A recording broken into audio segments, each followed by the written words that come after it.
In the winter of 1848, the streets of Paris were a meat grinder. The French Revolution was screaming, a guttural, desperate cry for the head of the king. The air was thick with the smell of burning wood and stale gunpowder. But while the mob was tearing down the gates of the Tuileries Palace, while soldiers were deciding whether to shoot or join the rebellion, one man was sitting in a silent, gold-leafed study, miles away from the chaos. He didn't have a crown, he didn't have an army, but he had something far more lethal. He had the debt of nations. His name was Baron James de Rothschild. Picture this. King Louis-Philippe, the supposed representative of God on earth, is pacing the floor of his private chambers. His hands are shaking so hard he can barely hold his quill. He needs a loan to pay the guards who are still loyal, to keep his own head on his shoulders across from him. James doesn't even look up from his ledger. He doesn't see a king. He sees a failing enterprise. To James, a monarchy is just a business, and this business was going bankrupt. But the real horror of that night, it wasn't the blood in the streets. It was the transaction happening behind the closed doors of the Rothschild mansion. That same year, to ensure that not a single cent of his $2 billion empire ever left the family vaults, James finalized a deal that would make most people's skin crawl. He didn't marry for love. He didn't marry for political alliance. He married his own niece, Betty, a 19-year-old girl, the daughter of his own brother, traded like a piece of prime real estate to keep the Rothschild gold secure. This is the story of how one man turned the world's most beautiful city into a private bank, and how he sacrificed the very sanity of his children to become the secret master of the 19th century. This is the dark, unfiltered reality of the invisible empire. James de Rothschild didn't just move to Paris, he invaded it. When he arrived from the Frankfurt ghetto, sent by his father Mayor Amschel, the French aristocracy looked at him with pure, unadulterated disgust. To them, he was a parvenu, an outsider, a man who smelled of the counting house, not the court. They mocked his accent. They closed their salon doors in his face. James didn't argue. He didn't fight back with words. He just waited. Because James knew a secret that the arrogant dukes of France had forgotten. Pride is a luxury, but debt is a terminal illness. He began by quietly buying up the broken pieces of the post-Napoleonic economy. While the French elite were busy gossiping about their lineages, James was busy owning their mortgages. By the 1830s, the tables had turned.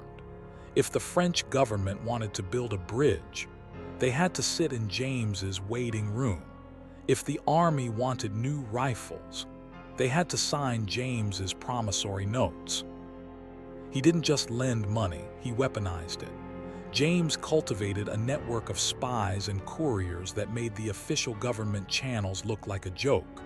He had his own private Rothschild post. Using elite riders and carrier pigeons, he knew who had won a battle or which minister was about to be fired. Hours, sometimes days, before the king himself. He used this information like a scalpel. He would start rumors on the stock exchange, watch the prices plummet, buy everything for pennies, and then reveal the truth to watch his profits soar. It was financial terrorism in a silk cravat.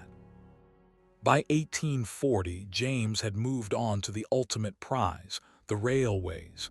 He owned the steel, the land, and the very steam that powered the Industrial Revolution in France. But this wasn't about progress. It was about a total monopoly.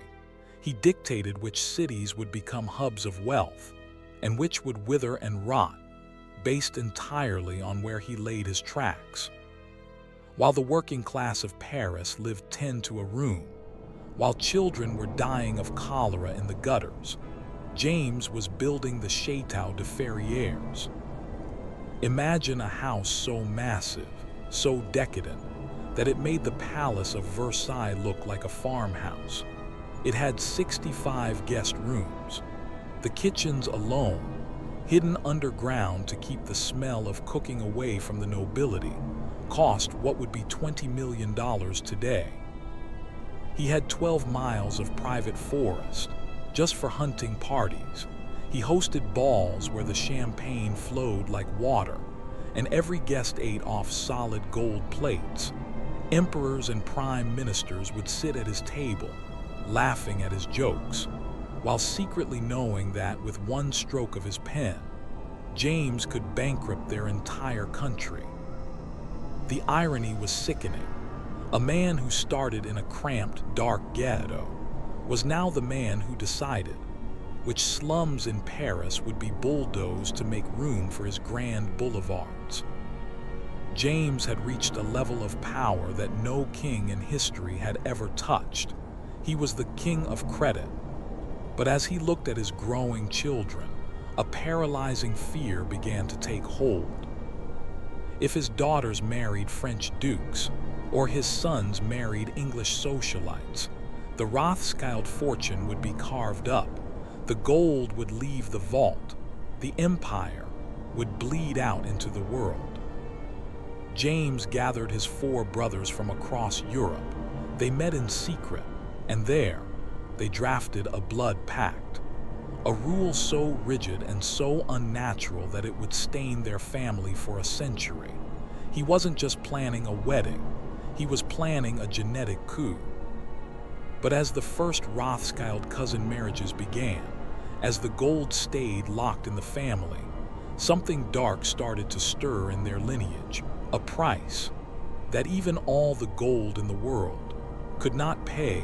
A madness was waking up in the Rothschild bloodline. The Rothschild marriage pact was a death sentence for the family's mental health. To James, his niece Betty wasn't a person. She was a transfer of assets. This wasn't an isolated incident.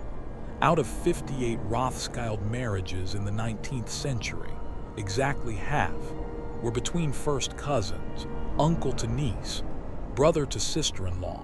They were so terrified of the outside world stealing their treasure that they chose biological decay over financial risk. In the grand ballrooms of Paris, behind the diamonds and the silk, the Rothschild heirs began to crack. There were whispers of the family nerves, heirs who refused to leave their rooms, prodigies who suffered from unexplained collapses. They were the richest people on the planet, but they were prisoners of a genetic fortress they had built themselves. But James didn't have time for nerves. He was busy conquering the rest of the world. When the Suez Canal project was proposed, James and his relatives in London saw the ultimate opportunity for invisible sovereignty.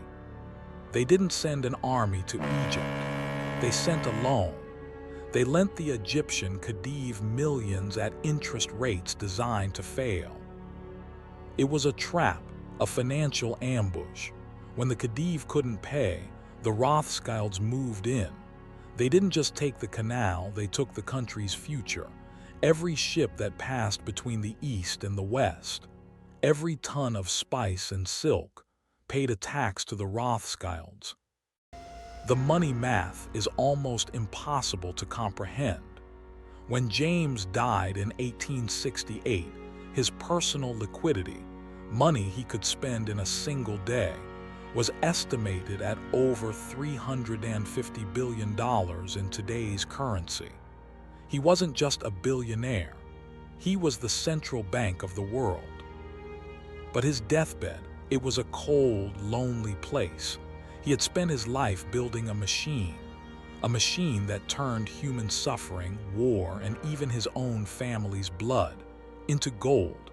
He left behind a family that was fabulously wealthy, but spiritually hollow, and he left behind a Europe That was a powder keg of debt ready to explode.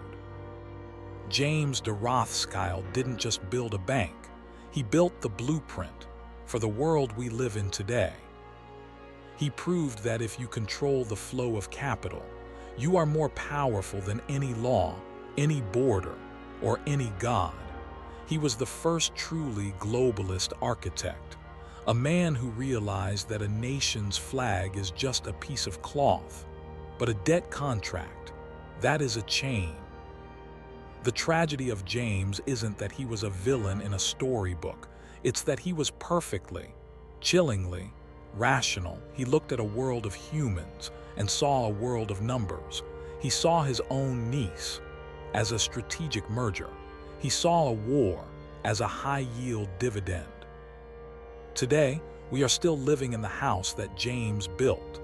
We live in a world where financial markets can destroy a country's currency in a heartbeat, where billionaires buy the very platforms we use to speak, where the invisible hand of the market is usually the hand of a creditor.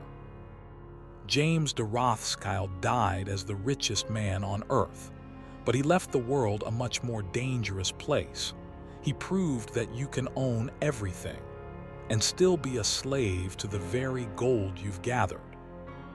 But as the 19th century closed, a new kind of darkness was rising, a darkness that didn't care about bank accounts or golden door handles. A monster was waking up in the heart of Europe, a monster that the Rothschild gold could not buy off.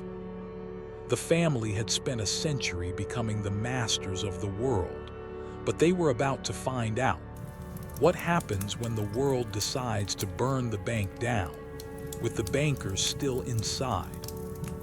The era of the invisible empire was over. The era of the ghost was beginning.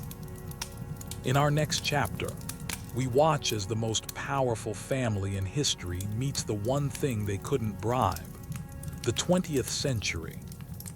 Because when the world catches fire, even a golden shield starts to melt.